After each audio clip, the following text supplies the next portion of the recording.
Thanks for tuning in today. We hope that you enjoyed the message. In the upper right-hand corner of the screen, there's going to be a notification bell. Hit that if you don't want to miss any videos with us.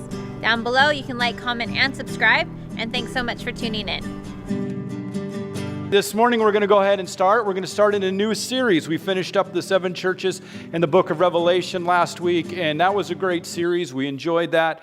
All that was filler, basically, to get us ready for this morning. This morning we're going to start going systematically through the book of Luke.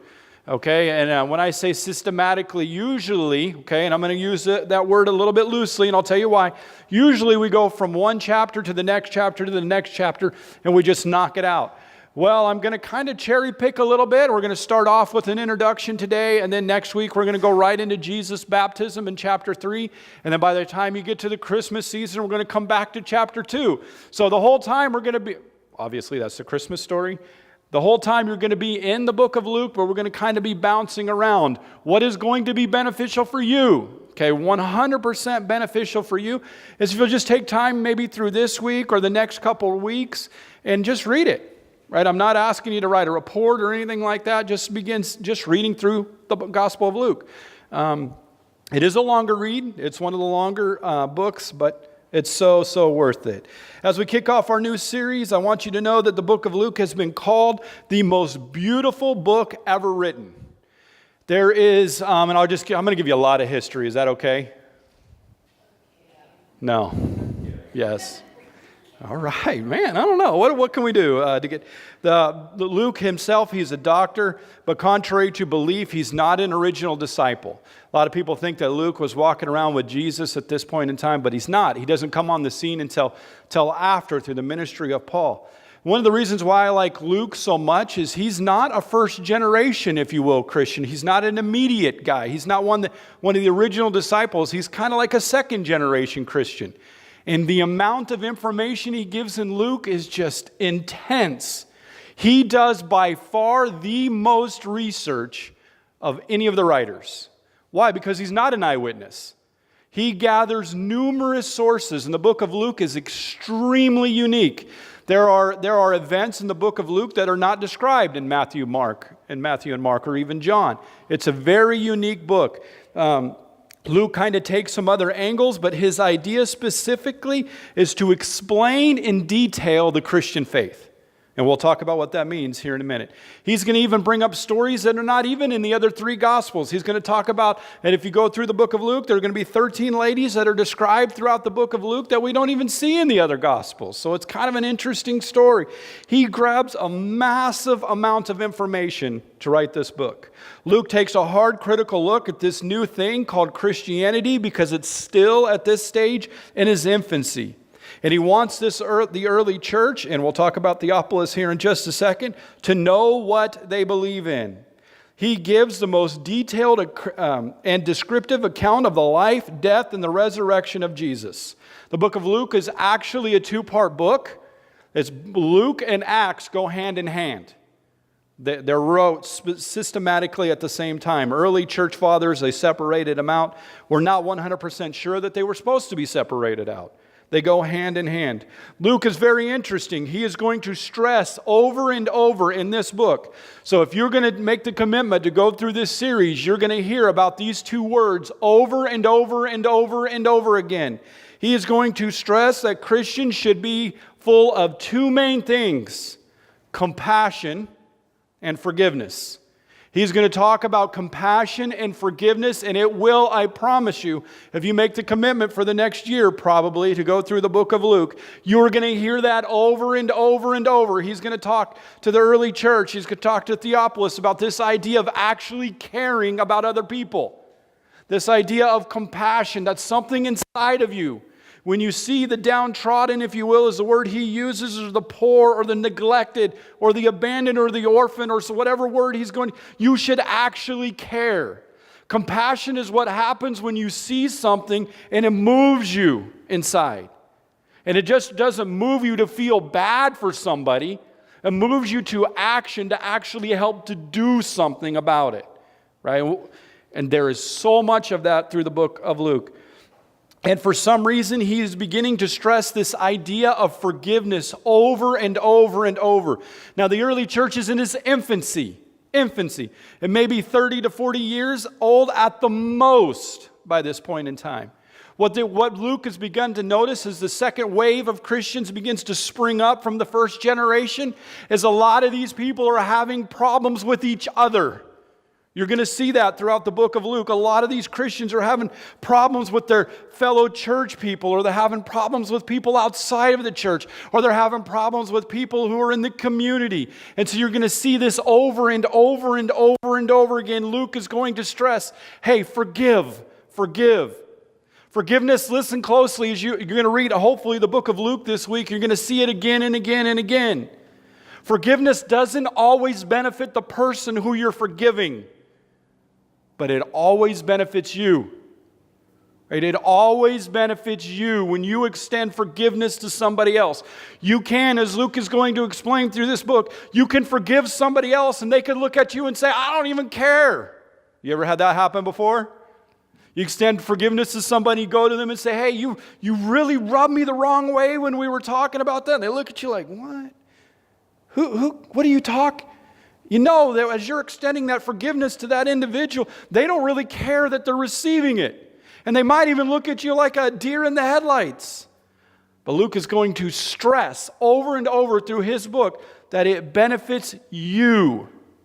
Right? Forgiveness is a two-way street, and we'll talk about that. You will see that over and over again. If you have a Bible, go ahead and open it up to Luke chapter 1. I didn't get very far, okay? Some of you know that I've been been working on this for a long, long time. I didn't get past verse 4. So if you're looking through Luke, as you're going through your Bible and you see how long, you're seeing it. We're going to be here a while. Okay, we're going to be in the book of Luke for a long time. Why? Let's go ahead and start Luke chapter 1, verses 1 through 4. Very important information that he starts off with, but we'll go ahead and read it all through verse 4. Insomuch as many have taken in hand to set in order a narrative of those things which have been fulfilled among us. Okay, so just real quick, he's saying, hey, some people have come along and they're trying to set in order a narrative or a story of Christianity. They're trying to put these things in order. Why? The early church is growing, things are happening, and they're beginning to realize they need a detailed account of these things. Verse 2, just as those who were from the beginning were eyewitnesses. He's saying, hey, there were people there that were eyewitnesses of this thing. Okay, and we'll talk about what it means. And ministers of the word delivered them to us. Verse 3 tells us why Luke writes, Luke in Acts. It seemed good to me also, having had the perfect understanding of all things from the very first, to write to you an orderly account, most excellent Theophilus, that you may know the certainty of those things in which you were instructed. The idea this morning is, do you know for sure? Are you certain of those things in which you say you believe? Let's pray. Father God, we come to you in prayer and we just thank you so much for this day. We thank you so much for you and for your glory, God, and just for how amazing you are. God, as we begin to open up this book, it is very descriptive, Father, and I thank you for that. I thank you for you enabling Luke to be so descriptive. But as it is descriptive, God, and detailed, it is going to begin illuminating a lot of things in our life. And so, Father, may we go slow as we enter into a portion of your word, and may you send your Spirit, God, to walk alongside us and just illuminate those things to us that are needful for us in this situation of our life. It's in Jesus' name we pray. Amen. So look, there's not a lot of Theophilus, okay? There isn't. I wish I could say, because some of you know from our Thursday night studies, I'm a big early church history fan. I love it. I love looking how it really got its start in the book of Acts and how it began to be flourished. And I love watching how the early church was persecuted, even though that was a bad event. But what ended up happening is that ended up scattering the early church through the known regions. And you can, all right, there is some history that you can go back and look. Like we looked at these 7 churches in the book of Revelation last week. We began realizing that these were actual local churches. And we could with history, look in and see some elements of those churches. It's cool. And there are some people that are described in the Bible that you can actually find other writers writing about, even 500 to 1,000 years later. As I went through and I've looked for the past few weeks, almost a few months about Theophilus, I can't find hardly anything on him. And here's the interesting things that I can find. And it's kind of interesting, but not so much, I guess. He's only talked about twice in the Bible. That's it. He gets once here in the book of Luke, and he gets once in the book of Acts. It is very clear that Luke is writing him, and the idea that he uses the most excellent in that title, most excellent Theophilus, he's just a Roman official. Right? That's what he is. He's a Roman official who's come to faith in Jesus Christ. And he's just not going to believe every single thing that he's heard just because somebody's told it to him. He has come to faith in Jesus Christ, and he wants a detailed account of what's going on with this church movement. He wants to know exactly how this thing got started. He wants to know very descriptive and pointed elements about Jesus Christ. Luke is even going to write him about details that probably some of us, we could look at and say it doesn't matter so much. Right? When we talk about John the Baptist and all the things that go in, there's some of those details that the New Testament moves so fast past. But Theophilus wants everything. He wants a cover-to-cover narrative. He wants to know why he is supposed to believe, listen, the things in which he's believing. He wants to know why the people in front are preaching about this Jesus guy. He wants a detailed narrative. From start to finish. He wants to put what we call some foundation to his faith. He's just not satisfied, if you will, to just use the verbal phrase, well, I'm a Christian and I go to church. Right? He wants to know why he believes what he believes. As I began thinking about this last couple months, I began wondering, how many people, now listen, this is not a guilt thing, okay? This isn't. How many of us actually know what we believe? No, really, actually know. We've taken the time to study. Maybe it's the book of Luke or the book of Acts, and I'm not telling you to know everything from cover to cover in the Bible. I don't know everything from cover to cover in the Bible. But we've taken the time to know this Christianity movement, to know the parts, if you will, and know what the parts mean. Know why it was important for John the Baptist. Know why it was important for the birth of Jesus. Understand why it was important for this death, burial, this resurrection. Understand why it was important that God decided to see fit to move in human existence. Because the reality is he could have just abandoned the whole thing and stayed apart from it. But the gospel means God decided to move from heaven to earth to be a part of mankind. Not just a part with mankind. And see, that's a reality, and the reality is there's many people like Theophilus out there. I too, I didn't need this much of a detailed account, but I wanted to know things too. When I came to this faith, because Christianity in my home growing up was basically non-existent. So when somebody told me about Jesus, I wanted to know who he was. I wasn't just happy to hear that he was a guy who lived and he died. I wanted to hear the detailed account of what it meant, right? What the purpose of this thing was. Why, like next week, why do we baptize? Right? What's the point? What's the reason for that? Why do churches place such an emphasis on baptism? Why do we take communion? Why do we do even some of the things that sometimes we don't take time to critically think through? And sometimes because we don't take time to think through them, we just do them. Well, why? The Bible tells us that we need to have an answer for everyone who asks why we do the things that we do. It does okay sometimes to tell people that you do things because you believe it. It does. That's fine. In a culture and an environment similar to Seattle, I guess, because just being a Christian in name, maybe. You can just tell people, well, I go to church on Sunday. But there's going to be a lot of people that say, well, why do you go to church on Sunday? Can you critically go back to the Bible and say because the early church met on Sunday and because God told and commanded through Jesus Christ that his believers assemble? That means more to somebody than just saying, I go to church on Sunday. right? And knowing in the back of your mind why. Because Christ commanded it. You see, that's the idea of Theophilus, is he's beginning to question all of these spiritual disciplines that he's being taught. Listen, it's okay to question. How are you ever going to know some of the things in which you believe unless you don't ask questions? Right? It's okay to ask a question. There are some dumb questions, but it's okay to ask them. Right? Okay. We're starting to wake up now. I get it. Theophilus is beginning to realize as he's come into this new thing in Christianity, it is so much different than everything else he has been associated with in his life. He's a Roman official. He more than likely has been taught there are hundreds of gods. He has more than likely at some point in time been told about at least a little bit of mythology. A little bit. Maybe not as extent as the classes in which you've taken in school, but the reality is he's at least been taught some of those things.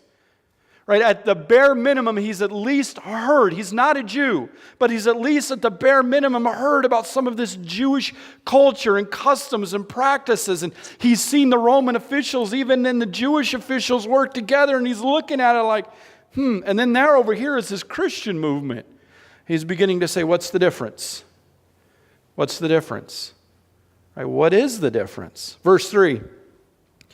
Luke says this, it seemed good to me also, having had perfect understanding of all things from the very first, to write to you an orderly account, most excellent Theophilus, that you may know for certain of those things in which you were instructed. Listen, certainty clears the mind. Listen, if you don't get anything else out of this, that's okay. But certainty clears this. Most of your battles in your life, whether it's at home or at church or at work or at school or over finances, most of your battles are going to happen up here. I'm going to dare to say probably in the high 90% is going to be battled up here. Right? And that's what what Luke is saying as he begins to write this. He says, Luke, you're having a battle. It's all right, man. He never says it's a bad thing for Theophilus to question. He says, you need a detailed account, and I'm going to go ahead and I'm going to share with you a detailed account so your mind can stop wondering. How far sometimes do we let our mind wander? Because sometimes in life we're not certain of the things in which we believe. Listen, every Christian is prone to wander a little bit, right? And we're prone to uncertainty at times. And there are some things in this culture, in this world, that can kind of confuse some things in the mind. You ever watch the Discovery Channel? Not all these gold rush shows, but back when they used to explain how things could happen. I've watched shows from the Discovery Channel and National Geographic on the flood and on the cross event. And even me being who I am, I've watched those programs and I've been like, whoa, that's weird. That makes a little bit more sense than what are you doing? You're walking down a road. And if you're not careful, I'm only talking from personal experience. If you're not careful, you're going to get to a spot where you're uncertain of the things you believe. And you begin questioning everything. How do you clear that up? Go back into the certainty of the things you should know. Right? It's easy. Luke clearly says that he knows what he believes. Luke is like Paul when Paul said he is firmly convinced that neither death nor life, nor hell, no demons, nor angels, or nothing can separate him from the love of Christ. Luke makes the bold assertion himself and says, I know clearly. I know clearly what I believe. Do you know? I don't mean every single detail, but can you at least at the bare minimum articulate your faith? Luke tells Theophilus he's writing him an orderly account. This means specifically that Luke has checked, cross-checked, fast-checked, and fact-checked, and even went to the eyewitness themselves and come away with this account. He has done a massive amount of research. So even Luke, before he writes this account, is beginning, and he's with Paul. I mean, that's in my mind, it's like, isn't that good enough? I mean, you would think if the Apostle Paul was walking around today, wouldn't we just be like, yo, it's good enough, you said it. We've seen the miracles, and Luke's like, no, that's not good enough. That's not going to be good enough for the Theophilus. It's not going to be good enough for Luke. He wants to begin, if you will, interviewing multiple different people. And as he does this, he compiles a mass amount of information. Some of this information you're going to be familiar with because it's presented in other Gospels. And some of the information you're just going to be new information, and that's okay. Luke is writing Theophilus so he can confidently know the things he has been taught. The fact is, neither Theophilus nor Luke nor any of us have ever saw, heard, or touched Jesus Christ.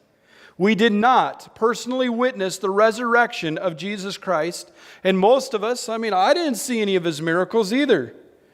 Nor did we hear his remarkable teachings from his own mouth. Did you? No. Luke knows that most of us from the second generation of Christians on, including us, need to have a knowledgeable base to go back to their faith through the eyewitnesses. Christians, the most important thing for you to know is to know what you believe and be firmly convinced. And if it takes you some time of study, study. If it takes you some time of reading, read. Because just being a Christian in name only isn't sufficient the way that Luke is going to write this. He is going to say that a Christian should walk around in the confident assurance of Christ and be completely convinced by what you believe. Meaning there's going to be all kinds of things that happen in your life. Now listen, I don't want to get too far ahead in the book of Luke, but I guarantee you at some point in your life, event is going to happen to you that is going to shake you at least a little bit. You're either going to go through a financial difficulty at some point in your life, I promise you. Right? You are either going to go through a relational difficulty at some point in your life. Some of you are going through some of these things now. Some of you might even be going through a health issue in your life. Some of you in this room are, and I know. Right? I get it. And when you go through those certain times in your life, what ends up happening if you're not careful is everything in your mind can get cloudy. I promise you. It's happened to me. It's happened to multiple people. As you begin going through something difficult in your life, what happens is some uncertainty can start happening. Now, it doesn't always flow the same pattern, but you can begin questioning, does God love me? Does God care? Is God real? Is this the real thing that I'm a part of? Or is this just a make-believe story? See, the reality is we need to take the time to know for sure what we believe, so when those things come, because they're going to, we don't just dwindle and walk away. We've already in our mind established firmly what we believe. Right? And I say this a lot, come hell or high water, we're in it for Jesus. I'm not leaving. It can get real bad, and it has multiple times in my life. And, sometimes it isn't awesome. It can get bad. But listen, I am convinced that Jesus Christ is God in the flesh. I'm convinced firmly. I'm not abandoning those principles at all. Why? I actually believe this stuff. I don't think it's just some fairy tale story that some dude sat around and wrote. No, I actually believe this stuff. I actually believe that there's a God who loves you in spite of your situations, and I even believe there's a God who loves you that really wants you to know who He is. I believe that He is so personal towards each individual person in here that He's taken an average of 1,600 years to write the longest love letter ever recorded, the Bible. I believe He cares so much for you that the only way you can actually know who He is to read what He wrote to you. I know that sounds like something that's crazy in our culture and in our environment today, because a lot of people think they can go to a mountain and find Jesus. Well, you can go and see His handiwork. A lot of people think they can go to the beach and find Jesus. Well, you can see His attributes. But if you really want to know who He is, He's found in His Word, in His Word alone. Okay, so with the history behind us, okay, that's your history. You good with that? That's the introduction. I told you it was going to be a few-hour sermon today. You might as well just make yourself comfortable. We got one amen, so she gets the rest. No, I'm just kidding. with your history. There's a couple events that I want to talk about before we get to them. Okay, as Luke begins to move, he's talking specifically to Theophilus, right? He's talking to him. He wants Theophilus to know a detailed account of the things in which he believes. He's like, Theophilus, it's really important for you to know. But there's something that Luke actually takes a little bit for granted. And he's just going to assume, probably because the readers back then did, and Theophilus did, he's going to think that they already know. Right, and listen, the idea is this, there's something that's going to happen, and the reason why Luke is going to be so descriptive about the birth of John the Baptist, which it is long. Okay, I'm going to be just honest with you. It is long. I was reading that the other day again. I'm like, why so much detail? Can you just say he was born and there was a high priest and just...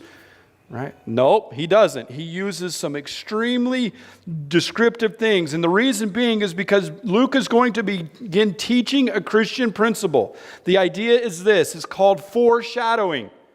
I know it's a word that's completely out of our vocabulary today, but let me explain it. Foreshadowing is the advanced sign or hint of what is going to come in the future. This is very important because I believe that God still does this today. And I'll tell you what that means here in just a second. Writers, even in our culture, still use this at the beginning of chapters. They'll give you a few hints of what's going to happen in the chapter. They call it a hook, right? You know that in your literary reading, whatever book you're reading. They'll give you a little hook. They're like, hey, man, this event is about to happen. Your TV shows are the same way. You won't stay watching the TV show if you don't know what's going to happen. Right? If you don't know that there is an event that's going to happen, there are companies that spend millions of dollars on TV shows to tell you what's going to be happening in that season. Why? So you look forward to it. Listen.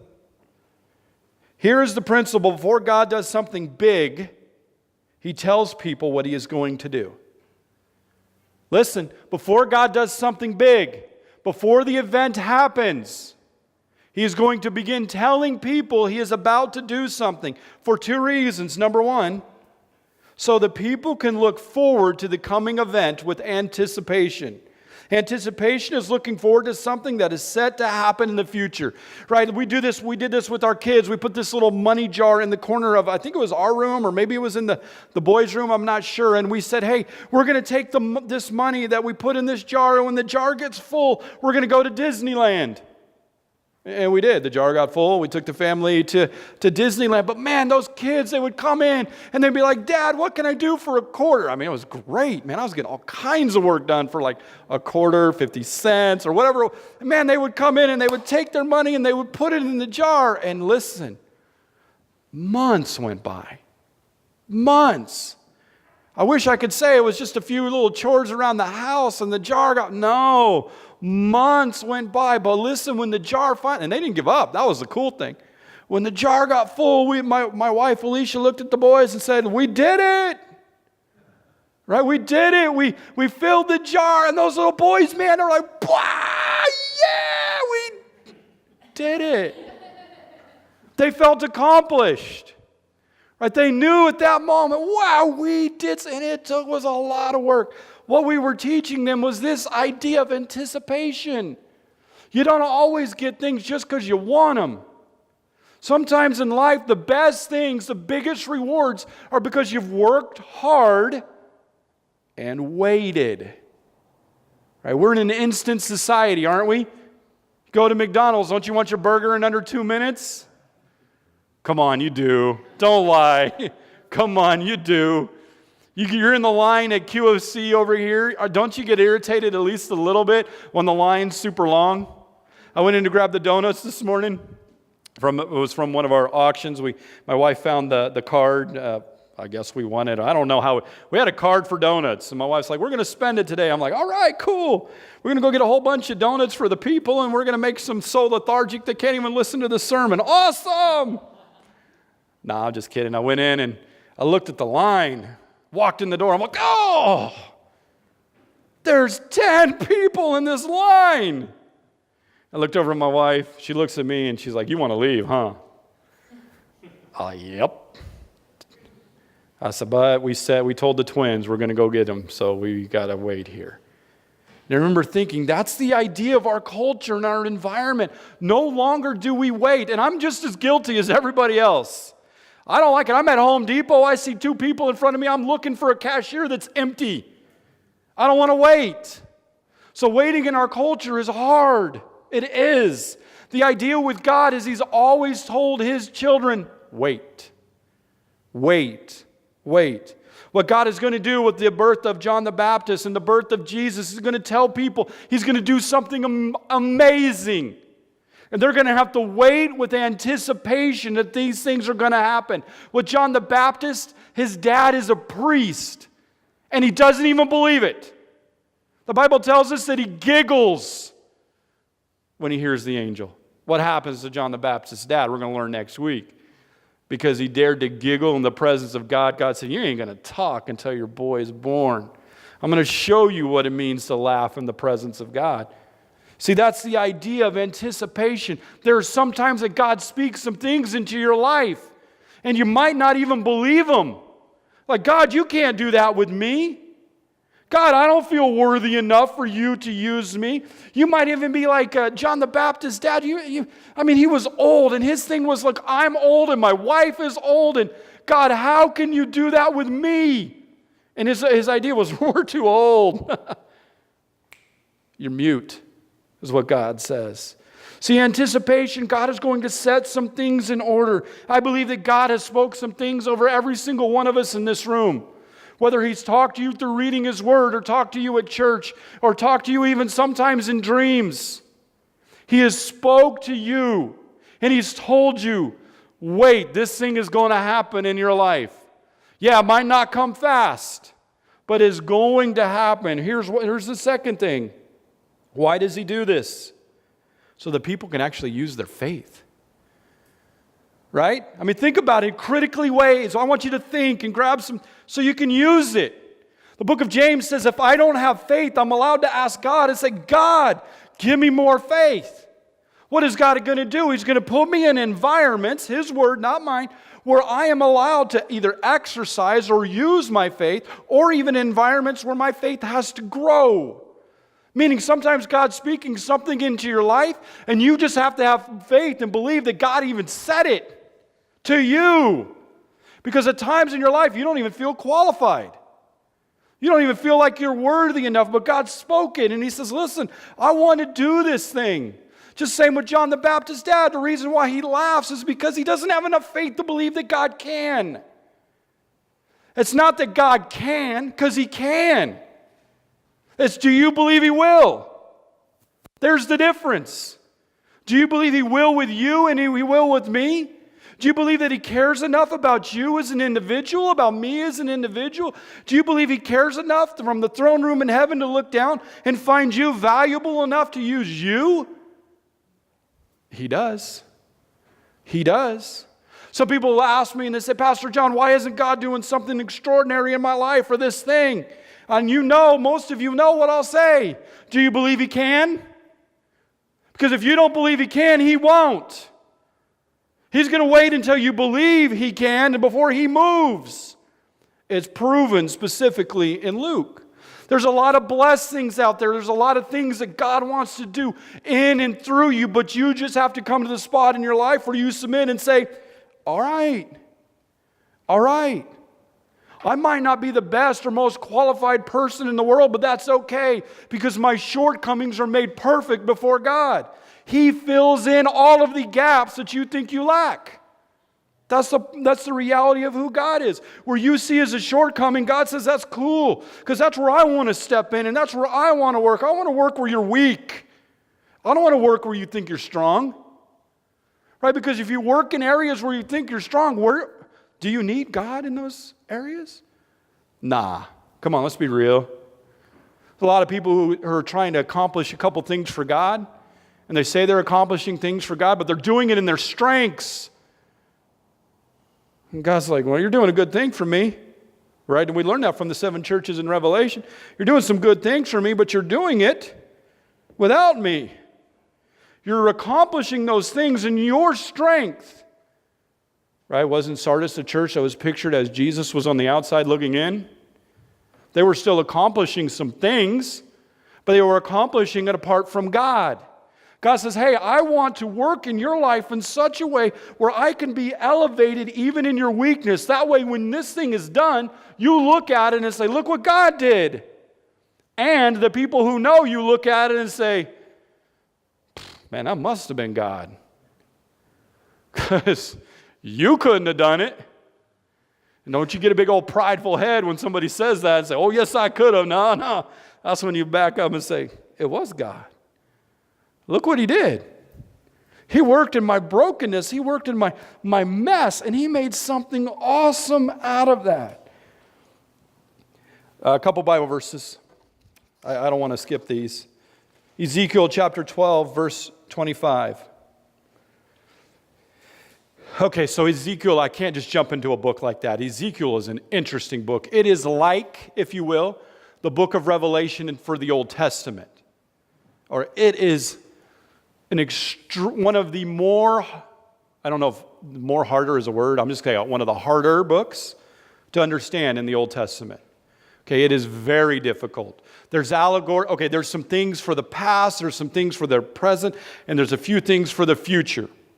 One of the things that I picked in Ezekiel chapter 12, verse 25 is for a future, meaning it applies to everybody. Not just to the Jews in the Old Testament and not in the past, and not just to the Jews in their current situation when Ezekiel writes this. He gets a vision of God, right? And God speaks specifically to Ezekiel. And as he writes this down, all of humanity is in this picture. Right? It's just not a limited picture. It says this, "For I am the Lord. I will speak the word that I speak, and it will be performed." Ezekiel's getting some revelations, and some of them are harder. Okay, I know, I read those too. They're harder. But Ezekiel is even writing some of these things down. He's like, wow, God's long-suffering, and he's loving, and all of the... And God's like, whoa, even Ezekiel, my prophet, my boy. You're starting to question a little bit, even as you're writing these things down. He says, Ezekiel, remember, I'm the Lord. What I speak comes to pass. Do you know Jesus picked up on this idea in the New Testament in the Sermon on the Mount? And he said, hey, Christians, our yes should be yes and our no should be no. And how we solidify those things is back in God. What is he referring to? What God says is steady and constant and will come to pass. And what Jesus does is he takes the God principle and applies it to man. It says, Christians, you want to be mine? Your yeses need to be yes, and your no's need to be no. Why? It's a direct principle back to God. Isaiah says this, Isaiah 46, verses 8 through 11. I have spoken, and I will bring to pass. I have purposed, and I will do it. What God does, purposes are for His kingdom and His glory. If God speaks something into your life and says, this is what you're going to do for me and my kingdom, He promises in the Bible that He's going to do those things. I'll give you an example. I remember at the church I was at before I started pastoring, so I've been doing this almost 20 years, so a long time ago. But I remember as I was sitting in this church, and there's a bunch of us younger guys in there. I mean, just a bunch of us. And it seemed like one after another, I mean, we were all married and had kids, I guess, so we're all in the same demographic. Oh, I hate that word, but we were all in the same demographic. And I remember as one individual started saying, hey, I want to be a pastor, or I want to be a preacher after another. And my pastor was up there. Most of you met him, Pastor Buddha. He's one of the funniest dudes, and we call him the White Buddha. We do. And if you don't like it, it's funny. Wait till you meet him, all right? And he goes along with it, too. It's just great. But I remember during this moment of all these people, you guys need to wake up. No more donuts for you guys, okay? But during this time of these guys starting to come, I remember sitting on a pew similar to where Alex was. Maybe I was a few back, I'm not sure. But I remember sitting on a pew going, God, you sure can do all of those things with those dudes. That's so cool. That's so awesome. But God, there is no way in the world you can do that with a construction working, foul-mouthed, mean person like myself. No way. You guys think I'm kidding. Somebody said sailors, and I know we got some Navy guys, but oh man, you ain't nothing compared to construction workers, all right? We're kind of the same level when it comes to foul. It's just true. I mean, I remember thinking in the back of my head, hey, no way in the world you could do that with me. And my pastor came alongside one day and he said, hey, John, I think God's speaking into your life.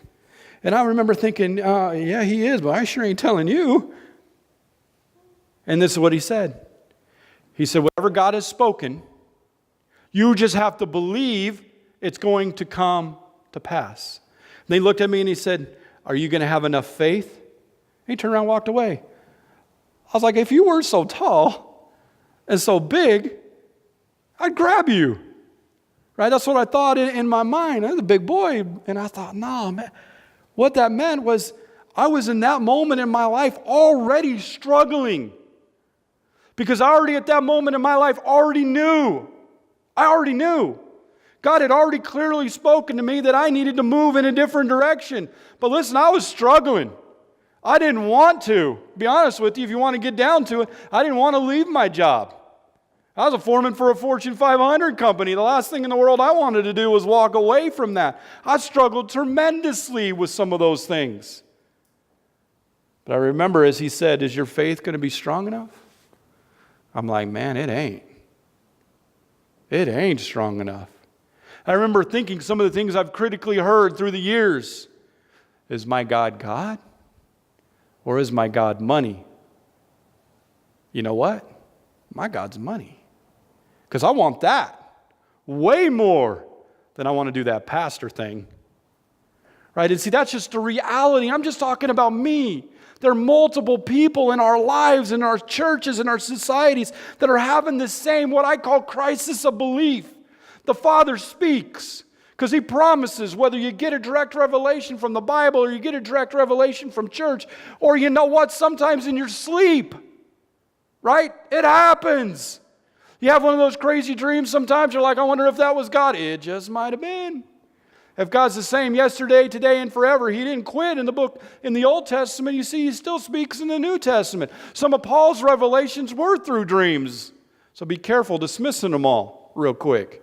Just be careful. He might have spoken something clearly to you. But do you believe Him enough that He can and will do those things? Is it hard? Yes. Does it cost us? Sometimes. Is there what I call a trajectory change in your life, meaning you were going one way and now you have to go somewhere else? Sometimes. But here's the last question, as they'll learn from John the Baptist's dad next week. Is it worth it? He sure doesn't like being mute. But at the end, is it worth it for him? Absolutely worth it. The reason God knows the future is because He plans and He accomplishes the future. God knows the future. You have a choice, right? This is what the book of Luke is going to teach us. You have a choice to jump into the future with God, meaning you have a choice to be used by the direct hand and the purposes of God. He wants to. The reality is He looks down from heaven and He's looking for those that are faithful enough to be submissive enough to do the things in which He said. To have the uncharacteristic faith to say, I will when you don't want to. Right? That's what God's saying. I'm looking for people who say you will. I can remember the day. I'll finish with, no, I'm not going to finish. I don't know. All right. Not going to go ahead and lie. I can't lie in church, right? Well, you guys really are struggling today. But maybe it's just me. I remember the day in which I just finally gave up. Because here's what happens. You're going to learn this next week too, and so this kind of sound like a kind of a broken record. When God clearly speaks and begins revealing Himself to you, and you become what I call, just for me, disobedient, you start to become miserable. Okay, miserable. Especially if you say you love Him. Right? This might be an abstract idea for some of you who are not yet Christians. You jump on the team first, and then you'll get this principle. I became extremely miserable. Like I was going to work and I began begging for more hours. I'm like, oh, can I work more? I don't know, something's wrong. I need to work more. Can I just work more and more? And they're like, yeah. And you just keep working. I'm like, all right. And then you know what ended up happening? Started losing sleep. I was still going through my days where I couldn't even sleep. I would drive hours. Because where they would have us work was hours away from where my family was. So I would work and I knew I wasn't going to sleep. I'd jump in the car and I'd drive down to see my family right before they went to bed. And as soon as they went to bed, I'd drive back up to work. Why? I wasn't going to sleep anyway, so I might as well use the time. I became so miserable.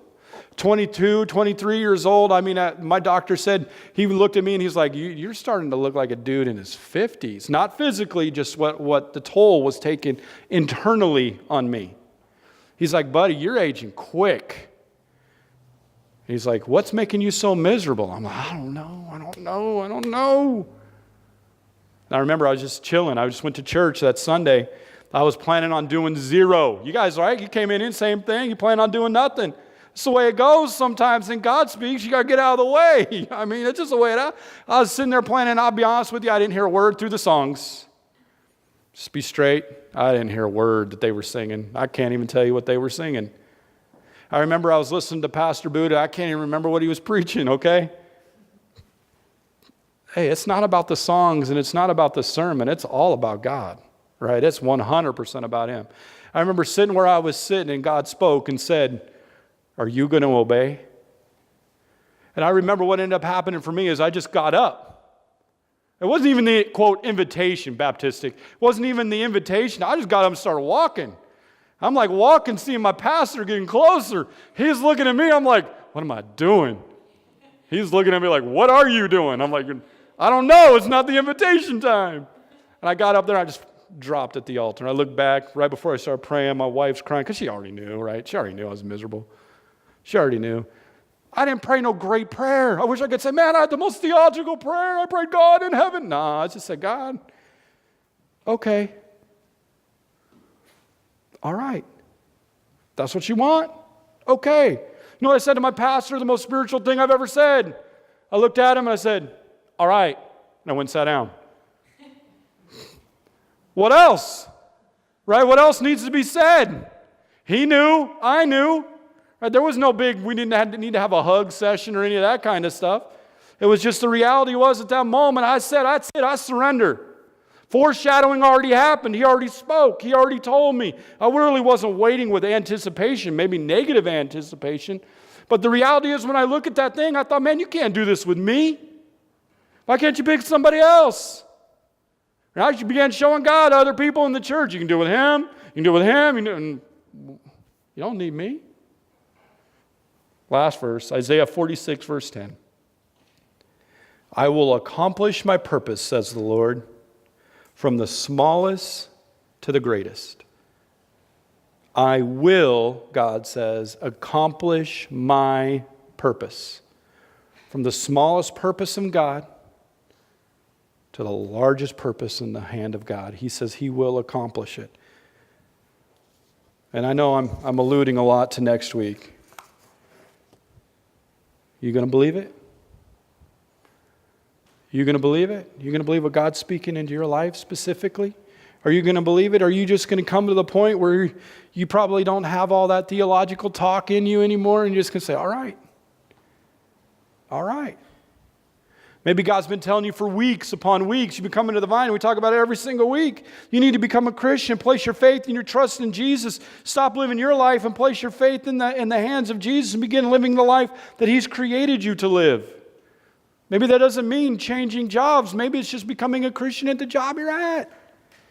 Right? Maybe it's going from this idea of knowing God to believing God to falling in love with God.